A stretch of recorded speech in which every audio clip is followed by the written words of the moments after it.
เพราะว่าเราจะใช้เทรดในช่วงที่เป็นไซด์เวย์เป็นแท่งเทียนสลับเนาะคำว่าแท่งเทียนแบบนี้นี่ได้ว่าโดนๆจังเห็นเทื่อนึงเนาะมันงามเกินนะงามเกินงามเกินโอ้โห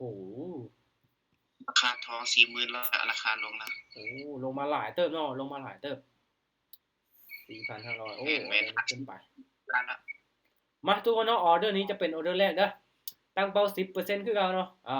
ต้นทุน400เหรียญเนาะ 10% กับประมาณ40เหรียญเด้อมาออเดอร์นี้จะเป็นออเดอร์แรกเนาะไผที่อยากเทรดทุกคนเนาะย้ำเป็นประจำตามในส่วนได้เนาะมาวิเคราะห์ไปนำกันเด้อไผอยากเทรดตามค่อยก็ต้องยอมรับความเสี่ยงให้ได้เนาะเอาวิเคราะห์จงออกตามเนาะโอเคออเดอร์นี้ทุกคนเนาะ10เหรียญขายเลยขายออเดอร์นี้มาถามว่ามันขึ้นมา2เขียวจังซี่ค่อยจะขายก่อนเด้อเนาะถ้าว่าขึ้นมาพักตัว2เขียวจังซี่เนาะบ่ลงบ่เป็นหยังเนาะแต่ว่ายังเชื่อมั่นอยู่ในส่วนนี้เนาะโอ้ค่อนข้างที่จะออกตามสีเด้อทุกคนเนาะถ้าว่าแท่งเขียวตัวนี้ขึ้นมาสูงจังน้อยนี่งามเนาะงามลงไปได้โอ้แสดงว่ายังบ่ลงเด้อทุกคนเด้อมันห่างออกจากเส้นตัวนี้นะถ้าปกติแล้วเนาะมันพักตัวเนาะทุกคนมันจะลงต่อส่วนจากโอกาสทองการทำกำไรโอเคตามได้จะได้เนาะอาจารย์ซื้อยังอาจารย์เมื่อกี้นี้เนาะคือปกติแล้วเนาะถ้าว่ามันขึ้นมา2แท่งเทียนเขียวเนาะแดงมาหลายแท่งจังซี่มันจะลงโตเนาะมันพักตัวแล้วลงโตแต่ว่าแท่งนี้นี่บ่เป็นไปตามนั้นเนาะเพราะว่าแฮงซื้อมาหลายโอเคบ่เป็นหยังเพราะว่าเส้นตัวนี้ก็หากระตัดลงมาเนาะมาออเดอร์นี้ถ้าว่ามันเป็นเขียวอีกค่อยจะขายอีกเด้อข้อยบ่เชื่อว่ามันสิลงมางามๆแล้วสิขึ้นเขียวงามๆเลยบ่แม่นเนาะมันต้องสลับแล้วก็ลงมาพักตัวได้มาเดี๋ยวมาเบิ่งนำกันว่ามันสิลงมาได้บ่โอ้ทุกคนมันบ่ใช่ติจังซี่เนาะบ่แม่นติจังซี่เนาะอ๋อตัวขึ้นไปงามแท้วะกลับตัวไวแท้วะโอ้ทุกคนเนาะปกติมันต้องไซด์เวย์ก่อนบ่แม่นเนาะโอเคอื้อฮือบอกแล้วจากโอกาสทองการทำกำไรลงมาควรโอ้เสียดายเนาะค่อยละอุตส่าห์เบิ่งแต่ว่ามันสิพักตู่สลับเป็นไซด์เวย์เนาะมาบ่เป็นหยังเดี๋ยวเบิ่งใหม่ก่อนโอ้สิเบิ่งย้ต้อองนหลังขึ้นมาหาทางจุดๆนี้จ้ะเห็นไหมบ่ว่ามันสิขึ้นไปขนาดนั้นเนาะอินดิเคเตอร์ตัวนี้ก็ยังบ่ทันได้ขึ้นไปซ้ำโอเคทุกคนเนาะคูณเงินไหมที่3เด้อ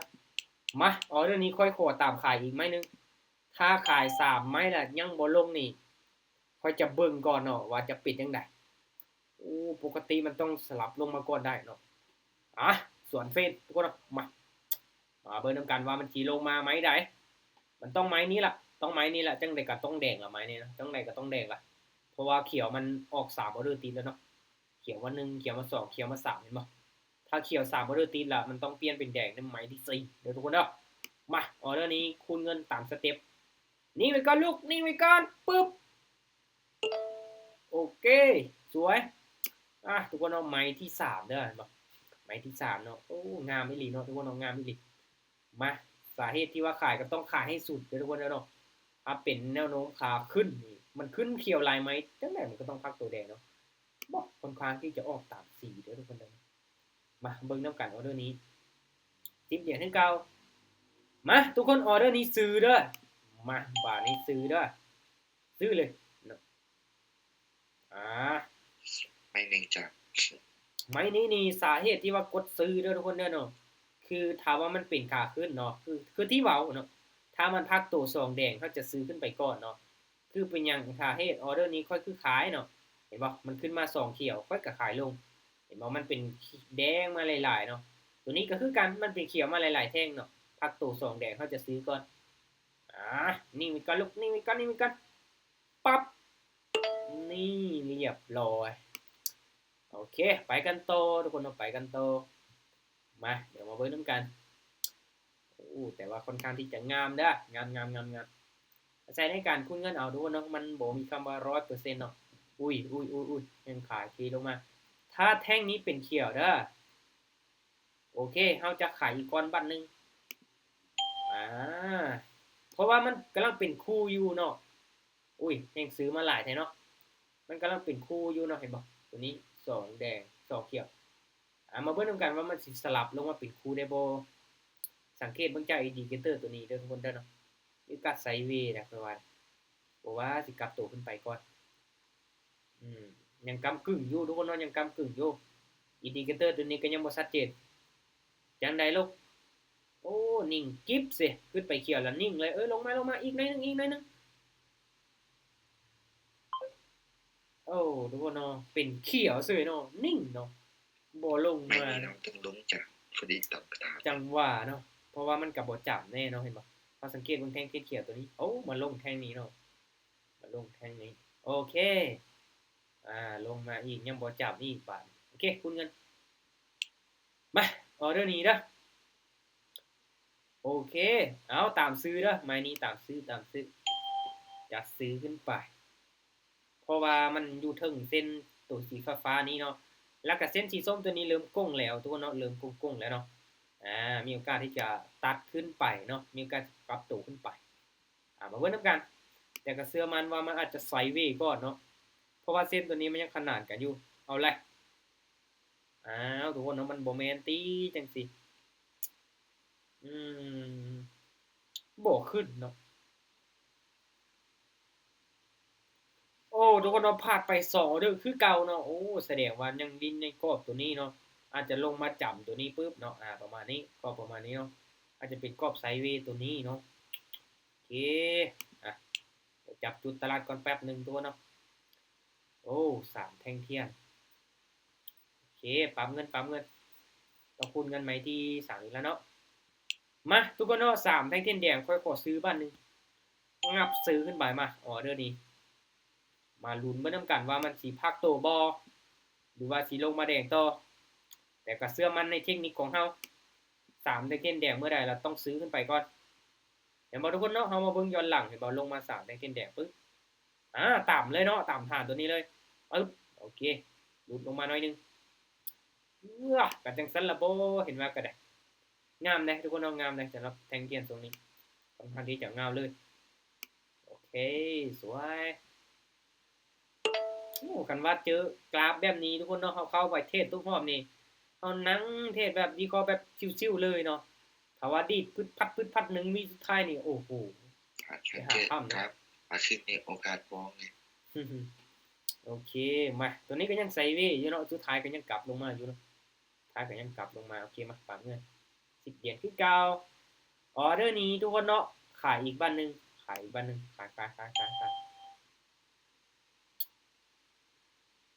สาเหตุที่ว่าขายเด้อทุกคนเด้อเนาะสังเกตเบิ่งแท่งเทียนแดงตัวนี้แหละมันลงมานี่ยังบ่กลายแท่งเทียนสีเขียวตัวนี้เนาะฉะนั้นมันมีโอกาสที่จะลงมาอีกแท่งได้เนาะถ้ามันลงมาเพียงจุดนี้ล่ะเฮาจะตามซื้อเนาะแต่ว่าตัวนี้มันยังลงมาบ่ได้เนาะโอเคสวยแฮงขายที่ลงมาเนาะทองคำอาจจะลงมาฮอดบาทนึง49ล้านนี่แฮงดีเลยเนาะเกี่ยมซื้อเลยเนาะถ้าว่าทองคำลงมานี่เนาะเกี่ยมซื้อเลยถ้าน่ะบ่ลงก็ซื้อทุกมื้ออยู่เนาะกระจายความเสี่ยงทุกคนเนาะมาไปกันต่อกำไร35เหรียญเนาะเบาๆออเดอร์ละ10เหรียญนะทุกคนเด้อเนาะต้นทุน400มาออเดอร์นี้ทุกคนถ้ามันเป็นเขียวแบบนี้จะขอขายอีกคือเก่ามาแม่นอยู่เนาะเส้นสีส้มตัดขึ้นไปแต่ว่าสังเกตเบิ่งเส้นสีฟ้าตัวนี้ยังอยู่ในลักษณะแนวโน้มขาลงเด้อทุกคนเด้อเนาะมันเป็นลักษณะแนวโน้มขาลงเนาะมาเบิ่งว่ามันสิสลับเทขายลงมาอีกได้บ่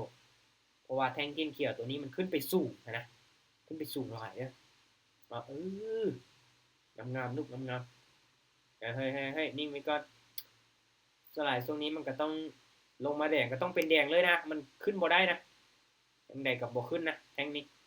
นิ่งไว้ก่อนลูกปึ๊บเริ่มแล้วทุกคนเนาะ3ออเดอร์ติดละ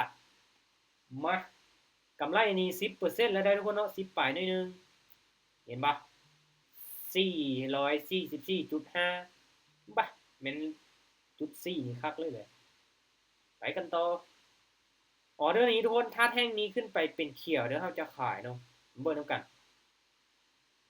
โอเคทุกคนเนาะถ้าเป็นแดงเราจะซื้อเด้อเป็นแดงจะซื้อเด้อออเดอร์นี้นี่ลังเลน้อยนึงเด้อทุกคนเด้อเพราะว่าแดงมันลงมาบ่จับเนาะแดงมันลงมาบ่จับ เนาะยังลงมาบ่จำคักนะแต่ว่าอย่างน้อยมันก็ลงมาแดงแล้วนะพอก็เลยโอ้คิดว่ามีโอกาสไซด์เวย์4 ออเดอร์ติดต้องมาแล้วล่ะทุกคนในห้องนี้เฮ้ยอย่าฟาวลูกโยป้าทุกคนลงมาได้เสยกลับได้บ่ดีกลับได้บ่กลับขึ้นไปเขียวได้บ่โอ้ได้บ่ลูกโอ้ทุกคนเอาบ่น่าเลยแทงนี้หันนะมาขึ้นแท่งนี้ทุกคนเนาะก็คิดว่าสิบ่ลงมาได้เนาะแท่งนี้แห่งซื้อเข้ามาแล้วเด้อบัดนี้เด้อทุกคนเด้อสังเกตเบิ่งจากแท่งเทียนเนาะโอ้ลงมาเสยเนาะมันยังบ่จับครับทุกคนโอเคเอาปรับเงินไปกันต่อออเดอร์นี้เด้อขายเด้อขายเขียวมันขึ้นไปสูงพวกนี้มีโอกาสเนาะมีโอกาสถึงแห้งขายไทลงมาสลับได้เนาะ3 แท่งเทียนแดงก่อนหน้านี้เนาะเห็นบ่3 แท่งเทียนแดงก่อนหน้านี้แหละปึ๊บขึ้นเขียวนี่แท่งนี้นี่มีโอกาสลงมาแดงต่อได้เนาะเบิ่งจากตัวนี้เนาะแท่งเทียนย้อนหลังเห็นลงมา3แดงปึ๊บขึ้นมาเขียวปึ๊บเลยเห็นบ่แล้วก็แท่งนี้มันลงมาแดงต่อเนาะมันลงมาแดงต่อ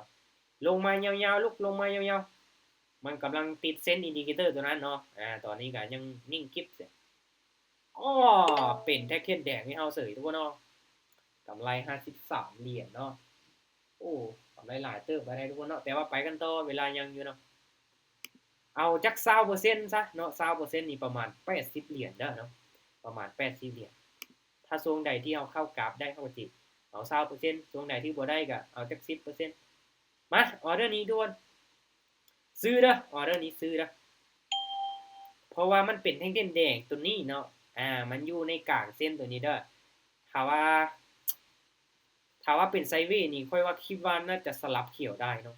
แท่งซื้อน่าจะเข้ามาเนาะแท่งซื้อน่าจะเข้ามา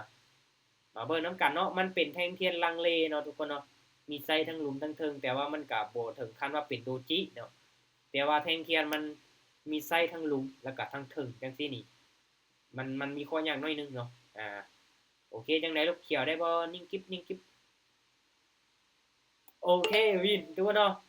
แต่เฮาเบิ่งจากแท่งเทียนแล้วก็เนื้อเทียนนะทุกคนเนาะลืมวิเคราะห์ยากน้อยนึงเนาะเพราะว่าแท่งเทียนมันค่อนข้างที่จะน้อยเนาะแท่งเทียนมันค่อนข้างที่จะน้อยหลายเนาะถ้าว่าเป็นแท่งเทียนยาวชัดเจนนี่งามเนาะมาได้63เหรียญแล้วเนาะตอนนี้เนาะต้นทุน400เหรียญโอเคออเดอร์นี้ก็10เหรียญคือเก่าโอเคทุกคนเนาะแท่งนี้ลงมาแดงยาวเด้อค่อยจะซื้อมันอีกบันนึงมันลงมายาวเกินนะเนาะเห็นบ่จุดนี้แล้วลงมาแล้วมีแห้งซื้อพักดันราคาขึ้นไปถ้าแห้งขายบ่หลายอีหลีนี่บ่สามารถลงต่อได้เนาะมาเบิ่งนำกันสังเกตเบิ่งแท่งเทียนเนาะสังเกตเบิ่งแท่งเทียนมันโอเคไปกันต่อโอเคงามหลายลงมาอีกคือแท่งนี้นี่บ่ได้เด้เนาะแท่งนี้ลงมาตอนท้ายเฉยเนาะโอ้ยคิดว่าสิได้5ไม่ติดโอเคงามๆทุกคนเนาะแท่งนี้เนาะคันแม่นนั้นนี่โอ้บ่พลาดแท่งนี้นี่โอ้งามเลยทุกคนเนาะเสียดายเอา3ไม่ติดละเอาจัก5ไม่ติดพุ่นเนาะโอ้ถ้าว่าเฮาวินอีกไม้นึงเฮาจะได้80เหรียญตามเป้าเนาะแต่ว่าเฮาจะไปต่อมาโอเคทุกคนเนาะสำหรับออเดอร์นี้เด้อถ้าเขียวขึ้นมาสูงเนาะขึ้นมาสูงนี่ค่อยจะขายก่อนเด้อค่อยจะขายก่อนถ้ามันขึ้นมาสูงในลักษณะแบบนี้เนาะมีโอกาสที่จะสลับลงมาก่อนได้เนาะเพราะว่ามันเป็น2แท่งเทียนเขียวซื่อๆเนาะถ้าแท่งเทียนเดียวนะมีโอกาสขึ้นต่อได้มาเดี๋ยวมาเบิ่งนำกันทรงไซด์เวย์เนาะทุกคนเนาะทรงไซด์เวย์จังได๋ลูกจังได๋เทขายลงมาได้บ่ถ้ามันสิขึ้นก็มันขึ้นมาฮอดจุดนี้เนาะจุดนี้เลยเนาะมันสิขึ้นเนาะโอ้ยังซื้อมาหลายแถวว่ะโอ้ทุกคนเนาะแสดงว่ายังขึ้นไปโต้ได้เนาะทุกคนเนาะแทงนี้ก็เสียดายอยู่เนาะจุดนี้เบิ่งกันยังบ่ฮอด3ไม้เนาะคือว่าเนาะเขียวมา1เขียวมา2เอาเรื่องนี้ไปขายแต่ว่ามันเป็นเขียวโอเคมาเห็นบ่ทุกคนเนาะเฮาสังเกตเบิ่งจุดเก่ามันเด้อถ้ามันขึ้นมาต่ำเนาะเห็นบ่ตัวนี้ปึ๊บตัวนี้ปึ๊บนะโอเคเป็นฐานแนวต้านของมันโอเคคุณเงินเอาเรื่องนี้ขายเด้อขายขึ้นมาแล้วมันบ่ทะลุนี่มีโอกาสพักโตได้แท่งนี้เนาะถ้ ถ้ามันบ่ทะลุแล้วมีโอกาสพักโตลงมาแดงได้เดี๋ยวเฮามาเบิ่งนํกัน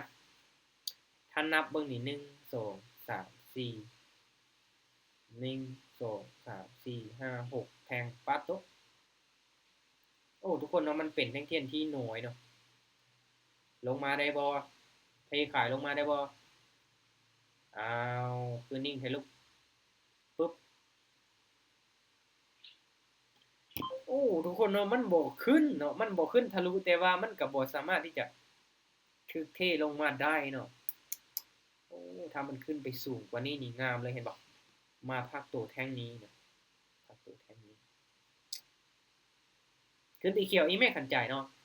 ถ้าแท่งนี้เป็นเขียวนี่เฮาเกี่ยมขายอีกเลยเด้โอเคตามเว้าทุกคนเนาะขายมาจัดขายลงมาแล้วแท่งนี้มันค่อนข้างที่จะขึ้นไปหลายแท่งแล้วนะเนาะแต่อันตรายเด้อทุกคนเด้อเนาะเพราะว่าเส้นตัวนี้ต่ำแล้วเนาะแต่ยังเชื่อมันว่ามันต้องพักตัวก่อนมันต้องพักตัวแดงก่อนเนาะมันขึ้นไปเขียวหลายไหมเกิดนะเฮ้ยลงมาพักตัวลูกมาเบิ่งกันทุกคนว่าแท่งนี้มันจะพักตัวได้บ่หรือว่าจังไดเนาะตอนนี้เนี่ยยังนิ่งอยู่เนาะแฮงซื้อก็พยายามพักดันทุกคนเนาะมาสู้กันลงมาได้บ่แดงได้บ่1วิสุดท้ายปึ๊บวินทุกคนเนาะป๊าทุบลินกับใจกันเลยเกิดกำไร 80.5 เด้อทุกคนเด้อโอ้โหตามเป้าเลย 20% เลยอ๋ออีกอาจารย์เป็นนี่ทีวิตว่าบ่วิว้าวออินใช่ป่ะใจแฮงออินใช่เนาะสายออินกลับมาทุกคนเนาะก็ถือว่าเฮานี้เฮาตามเป้าเด้อทุกคนเด้อเนาะเดี๋ยวเฮาจะพักก่อนเนาะแต่สำหรับค่อยแม่นจะเปิดมีตติ้งเทรดอีกรอบนึงเด้อสำหรับมื้อนี้เด้อประมาณ 10 โมงเนาะหรือว่า22 โมงเด้อทุกคนเด้อเดี๋ยวค่อยจะเปิดอีกรอบนึงเนาะบักรอบสุดท้ายนี้ต้องเอากำไรจัดหนักจัดเต็มนี่ก็กำไรมา2รอบเนาะที่ว่าเปิดมีตติ้งเทรดไปหาเงินไปเที่ยวก่อนทุกคนเนาะอาจจะมีแผนไปเที่ยวซั่นนี่คันว่าพอร์ตแตกนี้อาจจะบ่ได้ไปเนาะตอนนี้ก็กำไรอยู่เนาะมื้อนี้ปึ๊บ300โอ้ยังบ่ฮอดเนาะทีนี้บ่มีหยังทุกคนเนาะก็พลาดแน่วินแน่เนาะแต่ว่าหลักๆเนาะก็เดินเงินเป็นระเบียบเนาะมีกำไรโอเคงามๆเลยเนาะมันก็ยังอัปเดตบ่สมบูรณ์เด้อทุกคนเด้อเนาะสำหรับ XR Trade เนาะมีบางอันบางอย่างก็ยังบ่ค่อยเสถียรเนาะยังบ่โอเคปานใดเนาะสำหรับในการอัปเดตใหม่เนาะบางคนก็ยังบ่ทันได้เห็นกราฟเห็นหน้าจอเนาะเห็นแต่แบบขึ้นมาแล้วมืดๆเลยเนาะค่อยก็เคยเป็นอยู่คนก็ยังบ่ทันได้เห็นคักนะเนาะก็บ่เป็นหยังทุกคนเนาะก็รอท่าแป๊บนึงเนาะถ้าเบิ่งมันมีการอัปเดตมันมีการเปลี่ยนแปลงมีการแก้ไขอิหยังต่างๆเนาะของไผที่ยังเป็นก็ยังต้องได้รอท่านี่ทุกคนเนาะลองคือที่ค่อยเว้าเนาะอาจจะเป็นแบบบัญชี Google Chrome เนาะของแต่ละอันมันก็อาจจะเป็นก็ได้เด้อทุกคนเนาะโอเคทุกคนเนาะรอบนี้เป็นจังได๋มีกำไรบ่รอบนี้มีไผกล้าเทศจ้าโอ้น้องเป็นกราฟแบบด้านโอเคบ่ได้5ไม่ติด3ทุกคนเนาะถ้าว่าได้5ไม่ติดเท่ากับได้บ่ได้เปิดคือเก่าเนาะบ่ได้เปิดคือเก่ามีหยังจะถามบ่น้องมีปัญหานิดนึงโอเคน้องแบบสมัครทำรหัสพันธุกรรมเนาะแต่ว่าบอกให้เข้าส่งอีเมลแล้วมันบ่ออกโทรศัพท์เนี่ยคือสำหรับรหัสธุรกรรมเนาะตอนเฮาเปิดแน่นอนเนาะมันจะให้ส่งรหัสยืนยันมาทาง Gmail แม่นบ่แม่นแต่ว่ามันบ่ส่งมาแม่นบ่แม่นฉะนั้นแล้วเราต้องไปขอคืนเนาะต้องไปขอคืนเข้าไปอยู่ที่หน้าแรกเนาะหน้าแรกของ BX Trade เด้อโอเคเดี๋ยวค่อยจะออกจาก